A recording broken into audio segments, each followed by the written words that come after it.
لقد كان لكم في رسول الله أسوة حسنة لمن كان يرجو الله واليوم الآخر وذكر الله كثيرا.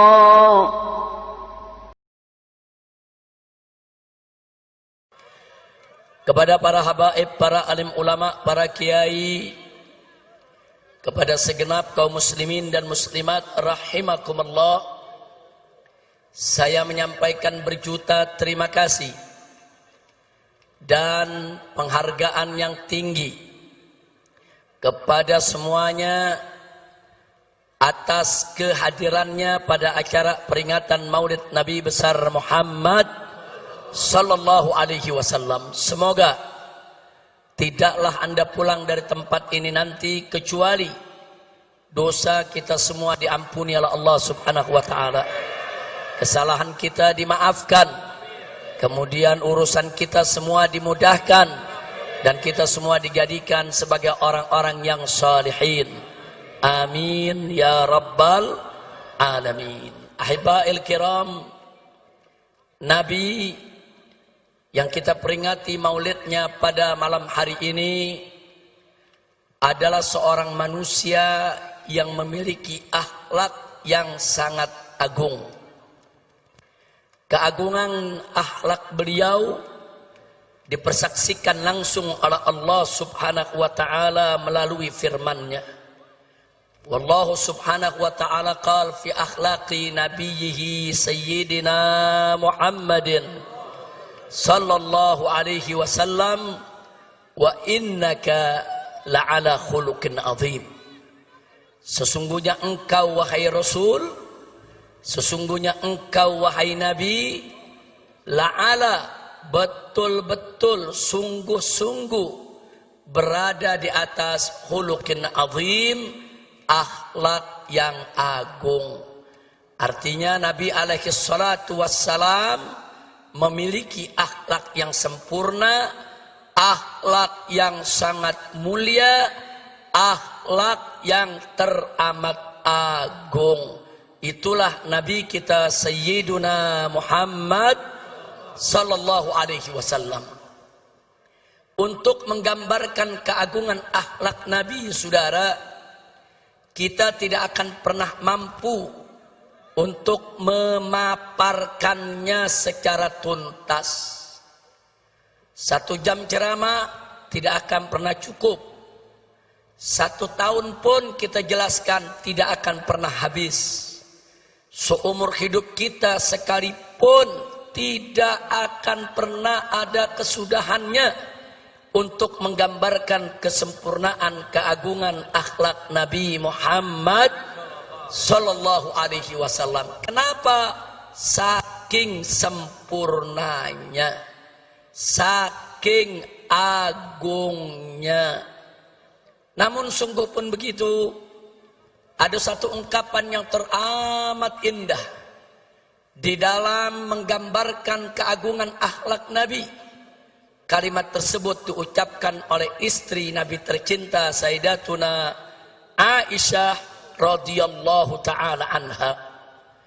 Tatkala beliau ditanya oleh seorang tabi'in, ya ummal mu'minin, wahai ibu orang yang beriman, kaifa kana khuluqun nabi sallallahu alaihi wasallam, bagaimana sih sebetulnya akhlak Nabi? Ini pertanyaannya, saudara. Lalu apa dijawab oleh Sayyidatuna Aisyah As-Siddiqah binti Siddiq radhiyallahu ta'ala anhuma? Beliau menjawab dengan kalimat yang singkat, padat, ringkas, jelas, menunjukkan kecerdasannya di dalam memilih kata, saudara.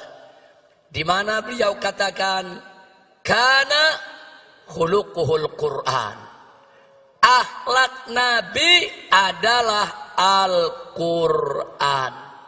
Itu aja jawaban Siti Aisyah. Siti Aisyah nggak bicara panjang lebar, saudara. Siti Aisyah nggak repot-repot mengungkapkan dengan aneka ragam untayan kalimat. Beliau cukup mengatakan pada saat ditanya, bagaimana sebetulnya akhlak Nabi? Beliau menjawab, akhlak Nabi adalah Al-Quran. Artinya saudara, kalau kita ingin bicara akhlak Nabi, kemana Al-Quran menuntun, kesanalah Nabi kita berjalan saudara. Bagaimana Al-Quran itu mengatur, itulah yang dilakukan oleh Nabi saudara.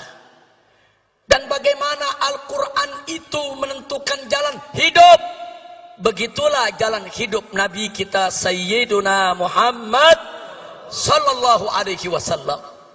Al-Quranul Karim mewajibkan aneka ragam kewajiban. Demi Allah, tak satu pun kewajiban pernah ditinggalkan oleh Nabi alaihi salatu wassalam. Al-Quranul Karim mengharamkan aneka ragam di Muhammad sallallahu alaihi wasallam. Oleh karenanya saudara, bicara tentang revolusi akhlak berarti bicara suatu revolusi yang mengikuti jalan hidup Nabi Muhammad sallallahu alaihi wasallam. Bicara tentang revolusi akhlak berarti bicara tentang satu revolusi yang berdiri tegak di atas Al-Quran dan sunnah Nabi kita Sayyiduna Muhammad sallallahu alaihi wa alihi wa sahbihi wasallam. Nah, kenapa pada kesempatan ini kita mengingatkan tentang revolusi akhlak saudara? Sebab Nabi kita tidaklah diutus kecuali untuk menyempurnakan akhlak. Nabi yang bersabda dalam satu hadisnya, au kama qala Nabi sallallahu alaihi wasallam, innama bu'ithu li utammima makarimal akhlak. Innama dalam bahasa Arab adatun min adawatil hasr, yaitu suatu kata yang biasa digunakan untuk pembatasan saudara. Innama kalau diterjemahkan dalam bahasa Indonesia, sesungguhnya hanya. Sesungguhnya hanya. Jadi kalau Nabi mengatakan innama bu'ithu, sesungguhnya aku ini diutus hanya. Hanya untuk apa? Liutammima makarimal akhlak, untuk menyempurnakan kemuliaan-kemuliaan akhlak. Jadi saudara, ajaran Nabi alaihi salatu wassalam berdiri atas dasar akhlak. Ajaran Nabi alaihi salatu wassalam baik dalam konteks ibadat maupun muamalat, semua berdiri atas dasar akhlak. Karena itu kewajiban semua umat Islam dalam setiap aspek kehidupannya senantiasa berdiri atas dasar akhlak saudara. Makanya aneh sekali, hari ini saya mendengar pernyataan dari seorang pejabat tinggi saudara. Hari ini saudara, saya mendengar pernyataan dari seorang pejabat tinggi yang mengatakan, saudara, agama tidak mengatur negara. Inna lillahi wa inna ilaihi raji'un. Saudara, orang yang berprinsip agama tidak mengatur negara, saudara, ini datang dari pemikiran liberal atau datang dari pemikiran ateis. Pemikiran liberal adalah mereka-mereka yang ingin membebaskan diri mereka dari ikatan agama. Sedangkan pemikiran ateis, saudara, mereka-mereka yang ingin mengatur kehidupannya tanpa ada ikatan kepercayaan kepada Tuhan, saudara. Dan ini sangat berbahaya di negara kesatuan Republik Indonesia yang berdasarkan ketuhanan yang Maha Esa, sebagaimana tertera dalam konstitusi negara Undang-Undang Dasar 1945 pasal 29 ayat 1, bahwa negara Republik Indonesia berdasarkan ketuhanan yang Maha Esa. Jadi para founding father itu para pendiri bangsa, dari sejak awal kemerdekaan kita sudah menetapkan bahwa Indonesia berdasarkan tauhid. Indonesia berdasarkan tauhid, berdasarkan ketuhanan yang Maha Esa, yang oleh karenanya setiap kebijakan dalam negara kesatuan Republik Indonesia tidak boleh lepas dari nilai-nilai luhur ketuhanan yang Maha Esa, sehingga setiap kebijakan apa saja di dalam pengelolaan negara Republik Indonesia tetap harus mengacu kepada ajaran agama, sehingga semua kebijakan di dalam pengelolaan negara Republik Indonesia harus berdiri atas dasar akhlak, saudara. Takbir. Jadi kalau ada pejabat tinggi mengatakan agama tidak boleh mengatur negara, jadi negara mau diatur pakai apa? Mau jadi negara PKI, mau jadi negara ateis, mau jadi negara setan, mau jadi negara iblis. Maka itu saya tanya semua saudara, dasar negara kita apa? Ketuhanan. Ketuhanan yang Maha Esa itu saudara adalah dasar tauhid. Apa kalimat tauhid kita? Semuanya la ilaha illallah. Lagi. Sekali lagi.